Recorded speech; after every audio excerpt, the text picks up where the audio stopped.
नमस्कार साथियों, welcome back. In previous class we will discuss about chemical properties of non-metals, and in this today's class we will discuss about reaction of metals and non-metals, between metal and non-metal. इसको discuss करने से start करने से पहले मैं थोड़ा previous जो knowledge है उससे आपको कनेक्ट करना चाहूँगा। हमने 9th क्लास में एक टेबल लर्न की थी जिसमें अलग अलग एलिमेंट्स के नाम थे और उनमें अलग अलग सेल के अंदर मतलब एटॉमिक स्ट्रक्चर को याद करिए, जिसमें हमने बोर एटॉमिक स्ट्रक्चर हमने उसमें पढ़ी थी। उसमें हमने डिस्कस किया था कि इलेक्ट्रॉन्स का अरेंजमेंट अलग अलग सेल में होता है, जिनको उन्होंने नाम दिया था K, L, M और N। अब उसमें अरेंजमेंट जैसे जैसे उसमें इलेक्ट्रॉन की किसी भी एटम में इलेक्ट्रॉन की संख्या बढ़ती जाएगी, वैसे वैसे प्रोटॉन की संख्या बढ़ेगी। Number of proton always equal to number of electron. तो उस कंडीशन में क्या होगा कि जो एटम होगा वो नेचुरली क्या होगा, न्यूट्रल रहेगा, क्योंकि जितने पॉजिटिव आयंस कैटायंस है उतने ही इलेक्ट्रॉन नेगेटिव आयन एनायंस हैं, तो वहां पर वो स्टेबिलिटी की फॉर्म में रहेगा। तो यहाँ पर मैं थोड़ी एक टेबल के थ्रू आपको थोड़ा उससे कनेक्ट कर देता हूँ इस तरीके से। अब आप देखिए, क्योंकि अपना topic metals and non metals से संबंधित है, तो यहाँ पर मेटल्स के कुछ एलिमेंट्स के नाम दिए गए, कुछ नॉन मेटल्स के ऑल्सो नाम मेंशन इन दिस टेबल। तो इस टेबल का रियली में क्या, इसको स्टडी करने का हमारा क्या ऑब्जेक्टिव है कि नोबल गैस इलेक्ट्रॉन अरेंजमेंट कैसा होता है। अब उसी बोर एटॉमिक थ्योरी में हमने एक और उसका थ्योरी का एक पॉइंट पढ़ा था, जिसमें निल्स बोर ने कहा था कि हर एक एटम की ऐसी नेचर होती है कि वो स्टेबल होना चाहता है, हर एक एटम स्टेबल होना चाहता है। तो उसमें वो क्या करता है, या तो उसके आउटर मोस्ट सेल में 2 इलेक्ट्रॉन हो जाए, डुप्लेट हो जाए, या उसकी पॉसिबिलिटी ये रहती है कि वो ऑक्टेट कंप्लीट करने की ट्राई में रहता है। चाहे या तो वो ऑक्टेट कंप्लीट कर ले, किस 2-3 तरीके हो सकते हैं। How can this possible? In 3 ways. First, या तो अपने आउटर मोस्ट सेल से जो उसका इलेक्ट्रॉन होता है, जिसको हम विशेष तौर से बोलते हैं वैलेंस सेल, या जो वैलेंस सेल में जो इलेक्ट्रॉन्स होंगे that is called valence electrons, या तो उनका गिव अप कर दे, है ना, या तो उनको डोनेट कर दे, या अगर उसमें ऑक्टेट के बिल्कुल नियरेस्ट है, जैसे ऑक्टेट का मीन्स हो गया 8 इलेक्ट्रॉन, या तो अगर उसके आउटर सेल में 1 और 2, 3 इलेक्ट्रॉन है तो वो उनको डोनेट कर दे। ठीक है, हमने मेटल्स का जो टॉपिक स्टार्ट किया था उसमें मैंने एक स्टार्टिंग में आपको बताया था कि मेटल्स की नेचर इलेक्ट्रोपॉजिटिव नेचर होती है। मोस्टली ये आपका इलेक्ट्रॉन को डोनेट करने की कंडीशन में रहते हैं। ताकि डोनेट क्यों करें? क्योंकि इनको स्टेबिलिटी मिल जाए। ठीक है, ये डोनेट करके भी उस स्टेबिलिटी प्राप्त करते हैं। सेकेंड चांस क्या होगा, ये किसी से एक्सेप्ट कर ले, या इनको मिल जाए किसी से, या इनको मिलने की कंडीशन में क्या होगा कि अब इलेक्ट्रॉन कॉन्फ़िगरेशन क्या होगा, इलेक्ट्रॉन का अरेंजमेंट क्या होगा, या इनका ऑक्टेट कंप्लीट करने में 2, 3, 4 लास्ट इतने इलेक्ट्रॉन की जब जरूरत होगी तो ये क्या होता है, गेन करने की पोजीशन में रहते हैं। अब थर्ड, इसमें स्टेबिलिटी किस तरीके से मिल जाए कि आपस में शेयरिंग से, मैं तुम्हारे को 1 इलेक्ट्रॉन दे देता हूं, तुम मुझे इलेक्ट्रॉन दे दो, ये अपने दोनों का ऑक्टेट कंप्लीट कर लेगा, है ना। तो 3, या तो इलेक्ट्रॉन ट्रांसफर कर दे, या इलेक्ट्रॉन गेन कर ले, या इलेक्ट्रॉन का आपस में शेयर कर ले। ठीक है, तो 3 तरीके यहां पर पॉसिबल है। तो अब ये पॉसिबल कब होंगे? अब मैंने नॉन मेटल के बारे में भी एक आपको पॉइंट उसी समय आपको क्लियर किया था कि नॉन मेटल्स का जो आउटर मोस्ट सेल होता है उसमें जो इलेक्ट्रॉन, नंबर ऑफ इलेक्ट्रॉन की संख्या 4 to 8 हो सकती है, 4 to 7, मैक्सिमम 8 होती है तो ऑक्टेंट कंप्लीट हो जाएगा। मतलब वो कौन सी इनर्ट स्ट्रक्चर में आ जाएगा, तो हम ये कह सकते हैं कि 4 to 7 उसके आउटर मोस्ट सेल में इलेक्ट्रॉन होंगे, तभी हम उसको नॉन मेटल कहेंगे। तो वो क्या करेंगे, वो इलेक्ट्रॉन एक्सेप्ट करने यानी प्राप्त करने की पोजीशन में रहेंगे। तो एक तो इलेक्ट्रॉन देता है, दूसरा क्या करता है, उसको एक्सेप्ट करता है। तो इस पोजीशन में एक तो हो गया इलेक्ट्रॉन गिवर और एक हो गया इलेक्ट्रॉन रिसीवर। इस कंडीशन में हम जब ऐसे मेटल और नॉन मेटल, क्योंकि देगा कौन, उस कंपाउंड में या तो एक मेटल होगा, मेटेलिक एलिमेंट होगा तभी वो दे पाएगा, या इलेक्ट्रॉन रिसीवर कौन होगा उसमें, मोस्टली नॉन मेटल, क्योंकि इनके जो नेचर होती है वो हमेशा रिसीविंग की नेचर होती है।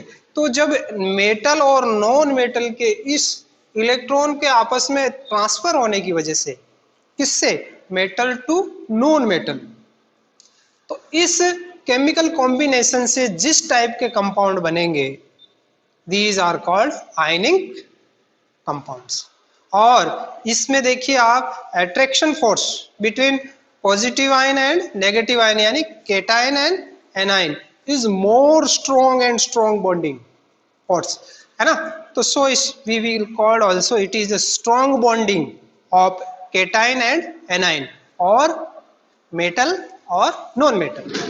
तो अब हम सबसे पहले इस टेबल को अच्छी तरीके से देख लें कि इनर्ट स्ट्रक्चर कब मिलेगी, इनर्ट स्ट्रक्चर मतलब स्टेबल स्ट्रक्चर कब मिलेगी, जब उसका या तो डुप्लेट कंप्लीट हो जाए या उसका ऑक्टेट कंप्लीट हो जाए। तो अब यहां पर नोबल गैस यानी इनर्ट गैसेज है ये, इनर्ट इनको क्यों कहा, क्योंकि इनका ऑक्टेंट या डुप्लेट कंप्लीट है और ये सबसे ज्यादा स्टेबल है, ये किसी से कोई रिएक्शन शो नहीं करेगी, ठीक है। तो यहां पर फर्स्ट इसमें दिया गया हीलियम और नियोन और आर्गन, यहां पर इनका एटॉमिक नंबर दिया गया। आप पीरियोडिक टेबल कुछ लर्न की होगी, कुछ और करना है ना, जैसे टाइम मिले उसके अकॉर्डिंग अपने को कम से कम 40 एटॉमिक नंबर 40 तक आपको ये थोड़ी पीरियोडिक टेबल लर्न कर लेना, जब भी आपको एज योर टाइम मिले आपको तब उससे कंप्लीट कर लीजिए। तो पहला है इसका 2। तो अब हम मोस्टली यहाँ पर जो आयनिक कंपाउंड देखेंगे या आयनिक कंपाउंड जो बनेंगे उसमें जो उस पार्टिसिपेट होने वाले मेटल और नॉन मेटल या नॉन मेटल उनका आउटर शेल देखेंगे कि उसमें क्या पोजीशन है, इलेक्ट्रॉन को अरेंजमेंट की किस पोजीशन में।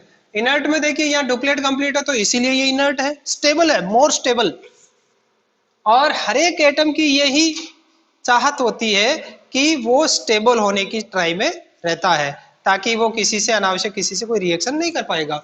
नेक्स्ट देखिए इसमें नियोन जिसका आपका एटॉमिक नंबर है 10 और इसका इलेक्ट्रॉनिक कॉन्फ़िगरेशन हो गया, अरेंजमेंट कैसा हो गया 2 और 8, ऑक्टेंट कंप्लीट है, वेरी गुड। इस पर आप विशेष अपना फोकस रखिए, डुप्लेट और ऑक्टेट।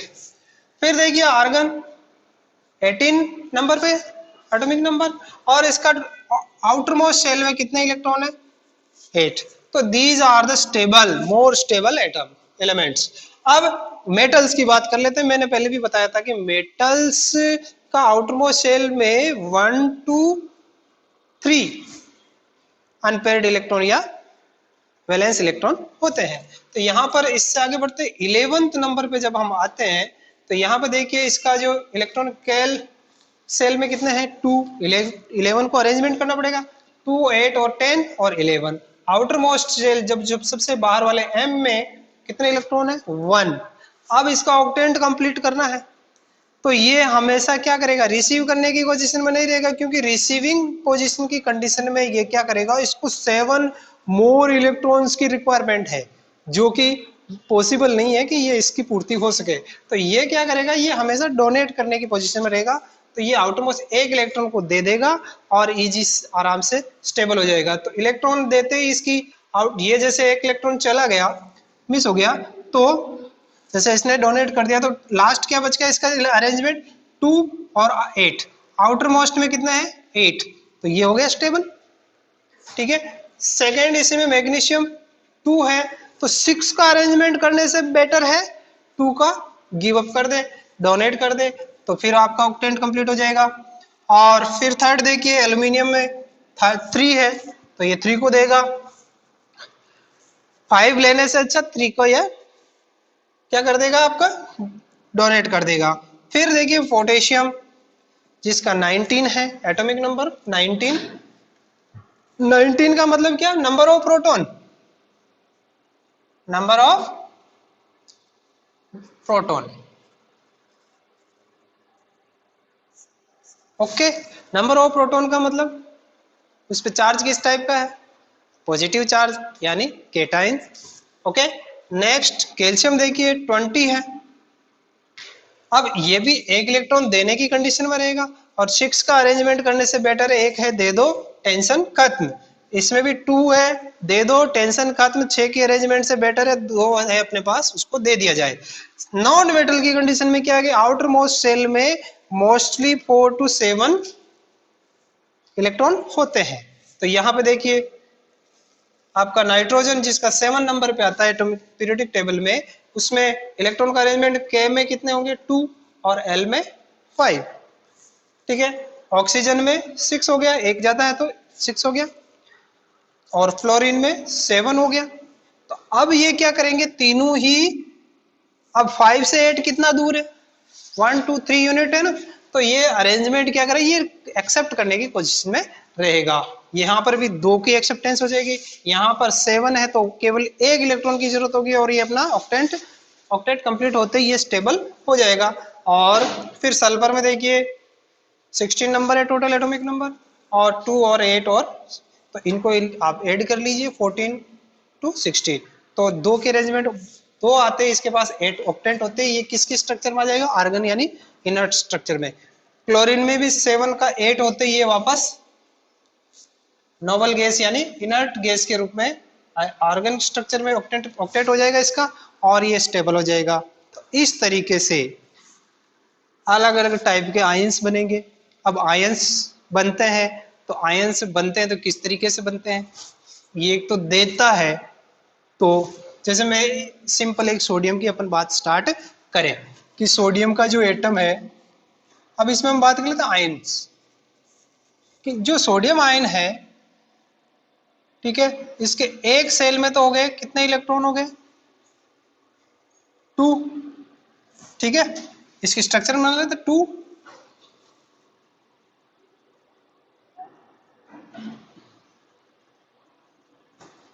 और फिर आपके एल सेल में कितने हो गए इसके 1 2 3 4 5 6 7 और 8, और एल में इसके है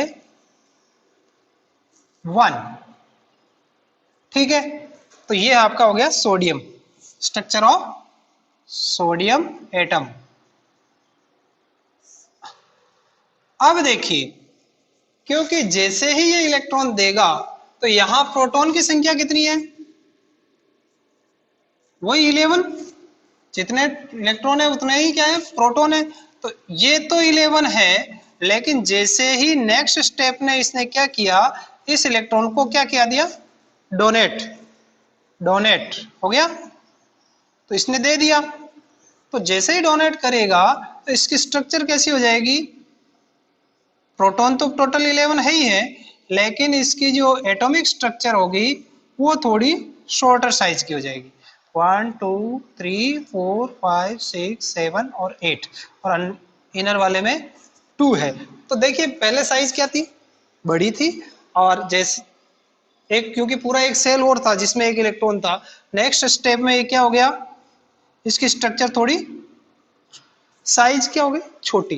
तो अब हम कह सकते हैं क्योंकि प्रोटॉन की संख्या तो 11 थी, पहले यहाँ प्रोटॉन यानी पॉजिटिव कितने थे 11, और इलेक्ट्रॉन कितने थे 11, तो इस कंडीशन में जब एक इलेक्ट्रॉन इसने डोनेट कर दिया तो क्या हो गया, नंबर ऑफ प्रोटॉन की संख्या यानी चार्ज, एक यूनिट चार्ज किसका बढ़ गया, प्रोटॉन का, और एक यूनिट चार्ज कम किसका हो गया, इलेक्ट्रॉन का।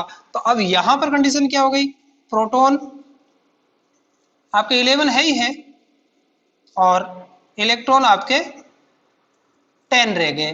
10 रह गए तो अब इस पे पहले तो 11 ही प्रोटॉन 11 न्यूट्रॉन तो न्यूट्रल था, कोई चार्ज नहीं था। तो अब एक की कमी होने पर किसका मान वैल्यू बढ़ गई, एक यूनिट चार्ज किसका बढ़ गया, प्रोटॉन का, यानी पॉजिटिव यानी केटाइन का। तो यहां पर ये बन गया क्या, ये एक यूनिट। इसलिए पहले तो इसको हमने क्या लिखा, केवल न्यूट्रल है तो Na, अब यहां पर एक पॉजिटिव आ गया। तो इस ये पॉजिटिव आने का रीजन क्या है कि नंबर ऑफ प्रोटॉन की संख्या का यानी चार्ज, 1 यूनिट चार्ज, क्या लिखोगे 1 यूनिट पॉजिटिव चार्ज की बढ़ोतरी हो गई।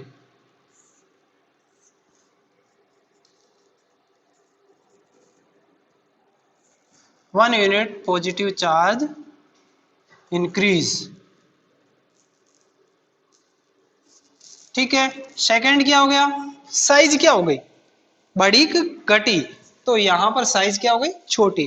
तो साइज, एटम साइज रिड्यूस या डिक्रीज हो गई। ठीक है, अब इस कंडीशन में तो इसको हम क्या कहेंगे, केटाइन। इस टाइप के आयन को क्या कहेंगे, केटाइन। केटाइन का मतलब पॉजिटिव। ये कंप्लीट याद हो गया। तो आपको मैं कभी भी पूछूं कि केटाइन और एनाइन, केटाइन का मीन्स मैं बात कर रहा हूं वहां पर पॉजिटिविटी की बात कर रहा हूं, और एनाइन की मतलब वहां नेगेटिविटी की मात्रा बढ़ रही है। तो ये सोडियम एटम का समझ में आ गया।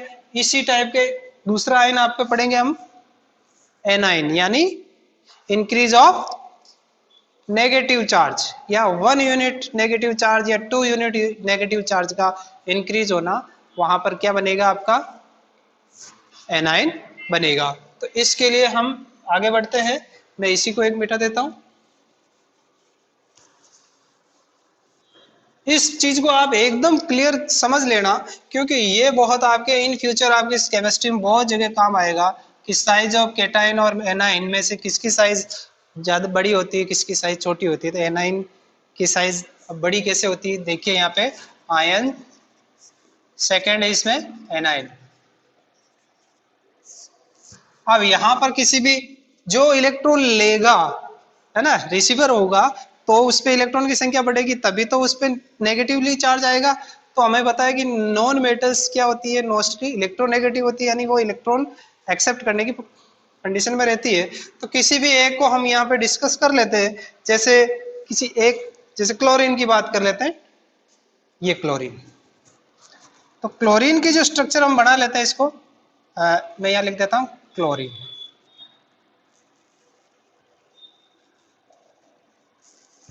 अब क्लोरीन में देखिए कि जो सेंटर में है प्रोटॉन, फिर के सेल में 2 इलेक्ट्रॉन, फिर एल सेल में कितने हैं यहाँ पे देखिए 8 इलेक्ट्रॉन। तो 1 2 3 4 5 6 7 8। फिर एल सेल, नेक्स्ट सेल कौन सा है, एल, जिसमें टोटल है 7। तो 1 2 3 4 5 6 7। ठीक है, अब 7 देखिए कि, तो यहाँ प्रोटॉन तो लिख देता हूं मैं, पॉजिटिव कितने हैं, आपका इस नंबर ऑफ एटॉमिक नंबर देख लीजिए इसमें 17, और इलेक्ट्रॉन कितने हैं 17। तो ये है आपका क्लोरीन एटम। स्ट्रक्चर किसकी हो गई है, क्लोरीन की। अब जब ये क्या करेगा, किसी भी नॉन मेटल या मेटल से ये जब रिएक्शन करेगा, तो ये क्या करेगा, उससे इलेक्ट्रॉन एक्सेप्ट करने की पावर रखता है, यानी इसको मात्र एक 1 इलेक्ट्रॉन की जरूरत होगी। तो ये क्या करेगा ये तो प्रोटॉन इसके जो आपके 17 है, जब 2, फिर नेक्स्ट वाले में 6, 1 2 3 4 5 6, या पी कर दीजिए, प्रोटॉन 17, फिर 2 1 और 2, फिर इसमें देख लीजिए 1 2 3, ठीक है, 1 2 3 4 5 6 7 8, ठीक है, 8 ही कर देना। फिर एक इलेक्ट्रॉन जब ये एक्सेप्ट करने की किसी से प्राप्त करेगा तो इसका जो आउटर मोस्ट सेल है उसमें नंबर ऑफ इलेक्ट्रॉन की संख्या थोड़ी बढ़ जाएगी, एक बढ़ेगी, तो 1 2 3 4 5 6 7 तो पहले थे, ये 8 हो गया। तो अब क्या हो गया, इसकी स्ट्रक्चर थोड़ी सी 1 यूनिट पॉजिटिव चार्ज इसमें बढ़ा है। तो इस कंडीशन में क्या होगा, यहाँ पर प्रोटॉन तो 17 है, तो इलेक्ट्रॉन कितने हो जाएंगे, जब ये एक इलेक्ट्रॉन एक्सेप्ट करेगा, यानी एक इलेक्ट्रॉन एक्सेप्ट यानी रिसीव्ड 1 इलेक्ट्रॉन, तो क्या होगा, इलेक्ट्रॉन 17 की जगह कितना हो जाएगा 18। तो इस कंडीशन में क्योंकि पहले तो ये न्यूट्रल था Cl, अब इस पर क्या आया, एक इलेक्ट्रॉन और इसने एक्सेप्ट 18 हो गया, तो इसकी क्लोराइड हो गया, क्लोरीन से क्या बने, क्लोराइड, क्लोराइड आयन स्ट्रक्चर, ठीक है, यहाँ दिखाई नहीं दे, मैं बोल रहा हूँ लिख देना। और इस तरीके जो नेगेटिव 1 यूनिट नेगेटिव चार्ज अगर वहां पर इंक्रीज हुआ है तो इसको हम क्या कहेंगे, एनाइन, एनाइन, ओके। तो अब देखिए एनाइन की साइज बड़ी है या कम हुई है, क्योंकि संख्या बड़ी है तो वहां पर थोड़ा स्ट्रक्चर यानी साइज उसकी बढ़ेगी। तो एनाइन की structure is greater than cation, okay. तो यहां पे मैं लिख देता हूं ऐसा, A9 greater than cation, size यहां लिख दो साइज, यहां भी साइज लिख दीजिए, A9 size is greater than cation size, ये आपको ध्यान रखना है। अब पूछ ले कि क्लोरीन एटम की साइज बड़ी होगी या क्लोराइड आयन की, तो आप वहां उसमें आंसर क्या देंगे, chlorides ion, chloride ion size is greater than chlorine atom, okay. तो ये जनरल नॉलेज की क्वेश्चन है। अब ये क्यों हुआ, क्योंकि वहां पर तो एक की कमी हुई, तो साइज क्या हो गई, attraction force between proton and electron is increase, तो उससे उसकी साइज क्या होगी, थोड़ी सब कंप्रेस्ड हो गई यानी छोटी हो गई, और यहाँ पर रिलीज हुआ पर तो साइज बड़ी हुई, तो वहां पर और यहाँ पर दोनों में आप साइज का जो रीजन क्या है, एनाइन बनने का रीजन क्या है, केटाइन बनने का रीजन क्या है, आप समझ में आ गया। एनाइन क्यों बनता है, क्योंकि ये आउटर सेल को कंप्लीट करके ऑक्टेट स्ट्रक्चर प्राप्त करने की कोशिश करेगा, ताकि इसको क्या मिल जाए, स्टेबिलिटी मिल जाए। और स्टेबिलिटी मिलेगी कैसी, कब, जब ये कौन सी इनर्ट स्ट्रक्चर प्राप्त कर लेगा। तो ये जैसे ही इसने यहाँ पर देखिए, इसकी जो आप इलेक्ट्रॉन कॉन्फ़िगरेशन अरेंजमेंट लिखोगे 2 8 8 हो जाएगा, 2 8 8 हो जाएगा, तो ये अब कौन सी स्ट्रक्चर में आ गया, आर्गन स्ट्रक्चर। तो क्लोराइड आयन इज आल्सो है आर्गन एटम, तो यहां पर ये स्ट्रक्चर प्राप्त हो गई, तो इस तरीके से ये क्या हो गया, फिर स्टेबिलिटी मिल गई इसको, ओके। तो इस तरीके से हम बात कर सकते हैं कि एनाइन एंड केटाइन का रीजन क्या, फॉर्मेशन का रीजन क्या है, ताकि वो स्टेबिलिटी प्राप्त करे, वो एटम या एलिमेंट मोर स्टेबल हो जाए। और स्ट्रक्चर साइज में डिफरेंस क्यों आता है, क्योंकि केटाइन में क्या होगा कि जब नंबर ऑफ इलेक्ट्रॉन की जो बैलेंस और प्रोटॉन एंड न्यूट्रॉन का अगर बैलेंस बिगड़ता है, तो उस कंडीशन में क्या होता है कि इलेक्ट्रॉन रिलीज हो जाता है, तो वहां पर प्रोटॉनों की संख्या बढ़ती है, और जिससे अट्रैक्शन फोर्स इलेक्ट्रो वैलेंट या इलेक्ट्रोस्टैटिक फोर्स बढ़ जाता है, जिससे की वजह से उसकी साइज थोड़ी कंप्रेस्ड हो जाती है, और उस वजह से केटाइन की साइज थोड़ी नॉर्मल जो उस एलिमेंट का एटम है उससे कम छोटी होती है, और एनाइन की साइज नॉर्मल जो एलिमेंट का एटम होगा उससे थोड़ी ज्यादा होगी, यानी बड़ा होगा। तो इस तरीके से ये आपको समझ में आ गया। अब हम बात करेंगे, अपना टॉपिक इसी से आगे बढ़ेगा कि transfer of electron from one element to another element. तो एक तो हो गया डोनेट करने वाला, एक हो गया रिसीवर। जब इस तरीके के जो एलिमेंट आपस में कंपाउंड बनाएंगे, okay, one element donate the electron and another element is accept that electron.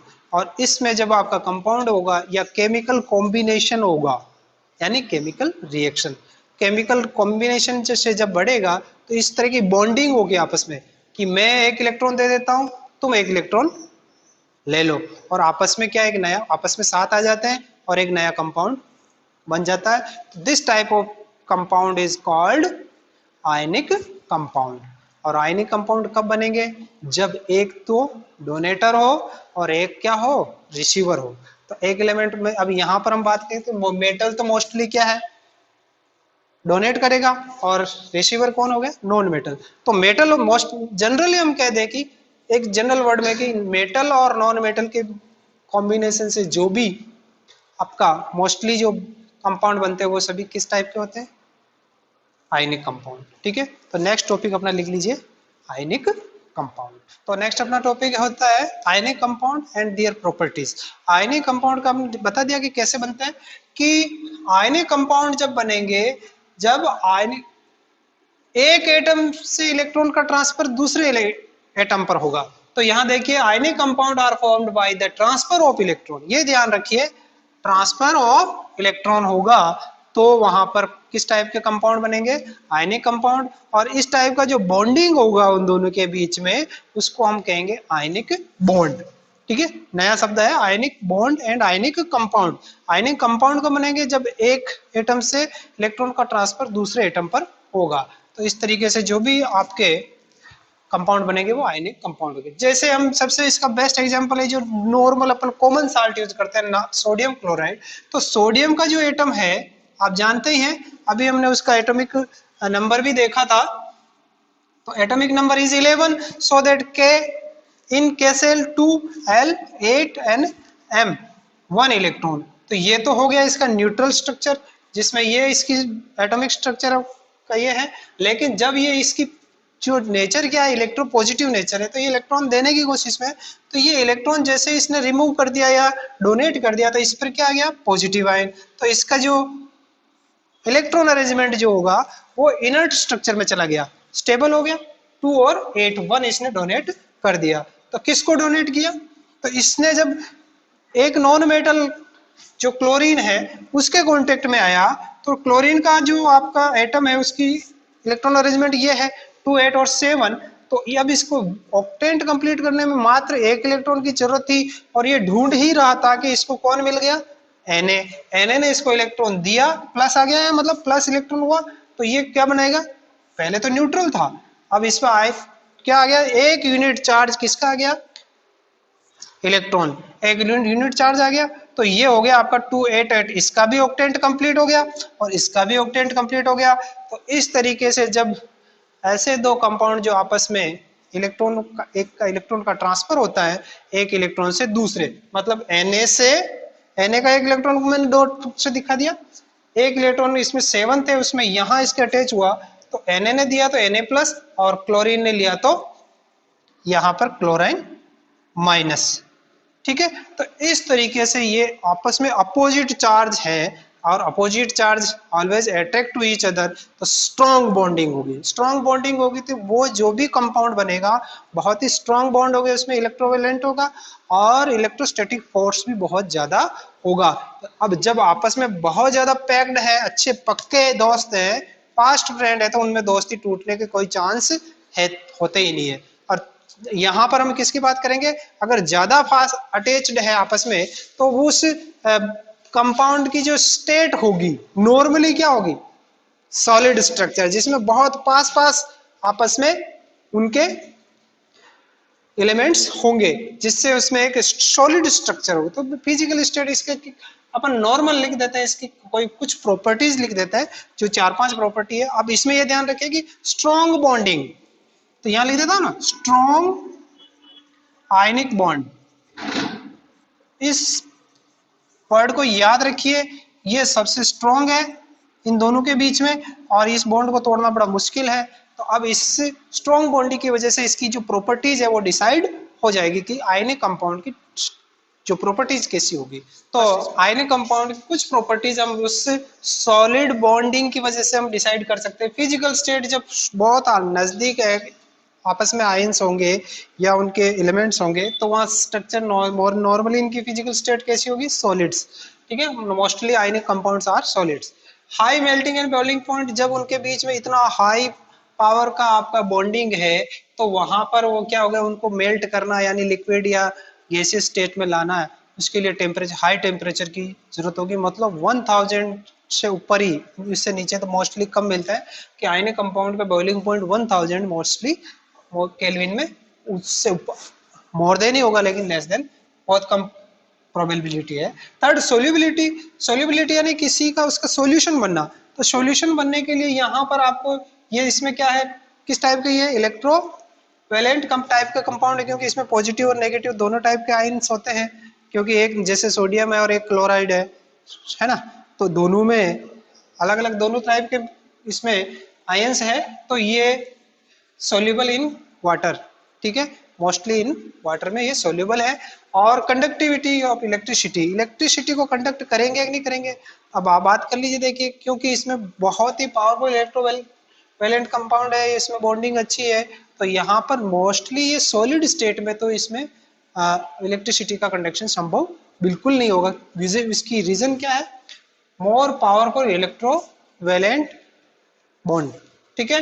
और इन सॉल्यूशन में जब इसका आयनिक कंपाउंड को किसी ने सॉल्यूशन बना दिया, तब इसमें आपका इलेक्ट्रिसिटी का कंडक्शन आराम से फ्लो होगी। और दूसरी तीसरी कंडीशन क्या, कि जब इनको गर्म कर दिया जाए तो जैसे हाई मेल्टिंग और बॉइलिंग पॉइंट पे ये क्या किसी लिक्विड फॉर्म में आने की संभावना है, यानी मेल्टेन स्टेट में आ जाएंगे ना, तो उस कंडीशन में क्या आयंस की अवेलेबिलिटी बढ़ जाएगी, ठीक है।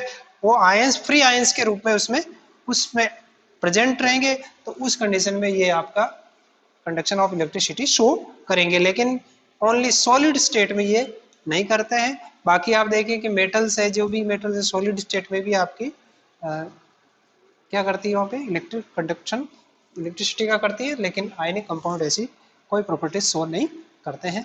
तो इस तरीके से ये अपने प्रॉपर्टीज हो गई। और इसकी बॉन्डिंग कैसे होती है, रीजन क्या है, transfer of electron one atom to another electron. और बॉन्डिंग आयनिक बॉन्ड बनेगा, ionic bond is more stronger, more powerful than any type other type of bonding.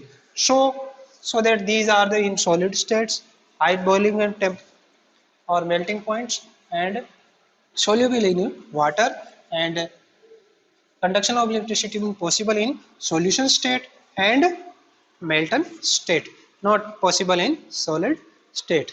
Thank you for watching. I really appreciate your